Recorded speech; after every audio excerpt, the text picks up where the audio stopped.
अजमेर में आज क्या कुछ हुआ आप देखिए हमारे साथ।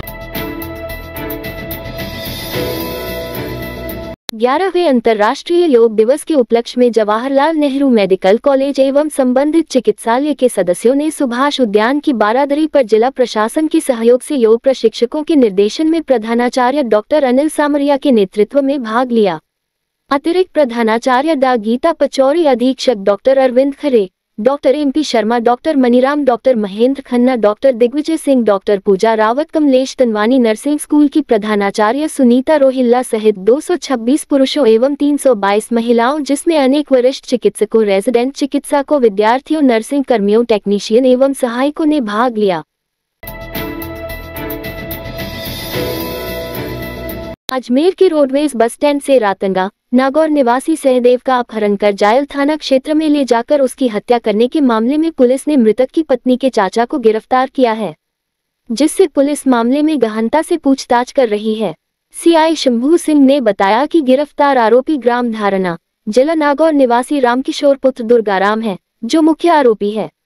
इससे पूर्व भी पुलिस मामले में 2 आरोपियों ग्राम धारा नागौर निवासी कुन्नाराम व ओम प्रकाश को गिरफ्तार किया है, जो रिमांड पर चल रहे हैं। पूर्व उप मुख्यमंत्री और कांग्रेस के वरिष्ठ नेता सचिन पायलट ने राजधानी में पत्रकारों से बातचीत के दौरान सरकार पर गंभीर आरोप लगाए। उन्होंने कहा कि बीते दिनों एक युवा डॉक्टर की मौत के बाद परिजन और साथी इंसाफ की मांग कर रहे थे, लेकिन सरकार ने इस मामले में बहुत देर कर दी। पायलट ने कहा कि यदि समय रहते संवाद और समाधान किया जाता तो हालात नहीं खराब होते। आंदोलन कर रहे लोग धूप और बारिश में करीब 1 हफ्ते तक सड़कों पर बैठे रहे। उन्होंने कहा कि सरकार यदि पहले ही संवेदनशीलता दिखाती तो इतना आक्रोश नहीं फैलता और न ही युवा दुखी होते। सुबह हुई कार्रवाई को भी गलत बताया, जिसमें कांग्रेस नेताओं और विधायकों को हिरासत में लिया गया। पायलट ने इसे द्वेषपूर्ण और बदले की भावना से की गई कार्रवाई बताया। उन्होंने कहा कि लोकतंत्र में हर किसी को शांतिपूर्ण प्रदर्शन और अपनी बात रखने का अधिकार है। पायलट ने कहा कि विपक्षी नेताओं को टारगेट करना, हिरासत में लेना, मुकदमा दर्ज करना और प्रशासनिक ताकत का गलत इस्तेमाल करना पूरी तरह अनुचित है। बात को रखे, मुझे लगता नहीं किसी ने कोई जानबूझ के कोई कानून की अवहेलना करी होगी, लेकिन अपनी बात को रखना उनका दायित्व, उनकी जिम्मेदारी है। लेकिन पुलिस और प्रशासन, सरकार अगर विपक्ष के लोगों को टारगेट करेंगे तो मैं समझता हूँ इसके अच्छे परिणाम नहीं आएंगे। और समझाइश से, संवाद के साथ सब समस्याओं का समाधान हो सकता है, लेकिन द्वेषतापूर्ण कार्रवाई करना, बदले की भावना से लोगों को डिटेन करना, अरेस्ट करना, मुकदमे करना, मैं समझता हूँ बड़ा गलत है। और अगर ऐसा सरकार करती है तो उसका पुरजोर विरोध हम लोग करेंगे। एक बड़ी चीज, एक मामला अभी तो अलग मामले, मैंने कहा ना, ये तो देखिए सरकार कहीं ना कहीं कुछ साबित करना चाहती है कि हमारे खिलाफ जो बात रखेंगे, हमारे खिलाफ जो आवाज़ उठाएंगे, उस पर हम फिर कार्रवाई करेंगे। प्रशासन, सरकार, पुलिस अपनी ताकत का इस्तेमाल कर अगर किसी व्यक्ति की आवाज़ को दबाना चाहते हैं, मैं उसको बहुत गलत मानता हूँ। ऐसा नहीं होना चाहिए। एक तरह का जो एटीट्यूड सरकार का काम करने का, वो गंभीर नहीं है।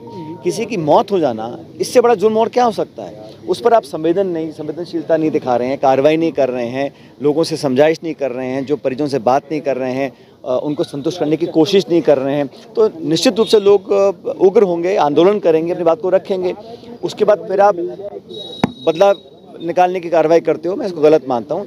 तो चाहता हूँ कि सारे काम शांतिपूर्ण तरीके से होने चाहिए और किसी को भी कानून तोड़ने का अधिकार नहीं है, लेकिन अपनी बात को रखना, धरना देना, प्रदर्शन करना, ये तो हर विपक्ष की जिम्मेदारी है। उस जिम्मेदारी को लोग निभा रहे हैं। और अगर कोई कानून तोड़ने का काम करता है, हम उसका पक्ष नहीं ले रहे हैं, लेकिन सरकार को भी इस प्रकार की कार्रवाई कर संदेश देने की जो कोशिश कर रहे हैं, हमारे जो विरोध करेगा, और ये मैं दोनों के लिए कहता हूँ, केंद्र सरकार भी ऐसा करती है, अपनी एजेंसी का दुरुपयोग करती है, और राज्य सरकार भी कर रही है। राजस्थान में संगठित अपराध और मादक पदार्थ तस्करी के खिलाफ चल रहे एक अभूतपूर्व अभियान के तहत स्टेट क्राइम ब्रांच की anti gangster task force AGTF ने एक बड़ी सफलता हासिल की है।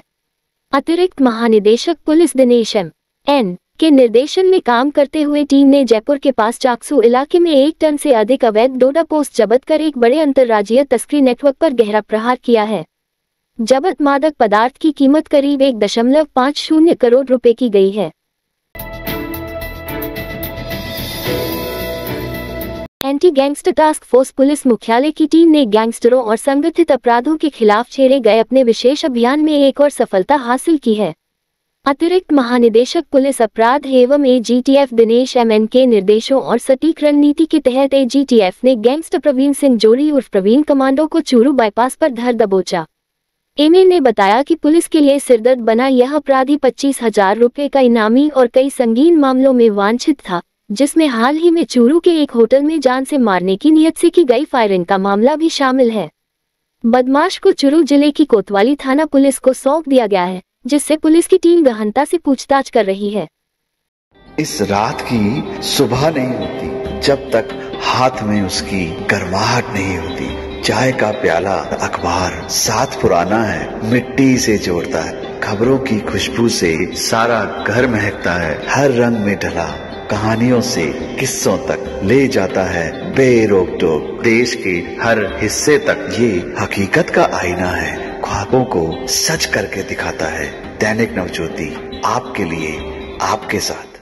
ये थे आज के मुख्य समाचार। विस्तार से जानने के लिए पढ़ते रहिए दैनिक नवज्योति। दैनिक नवज्योति के YouTube चैनल को सब्सक्राइब करें और ताज़ा अपडेट के लिए बेल आइकॉन दबाएं।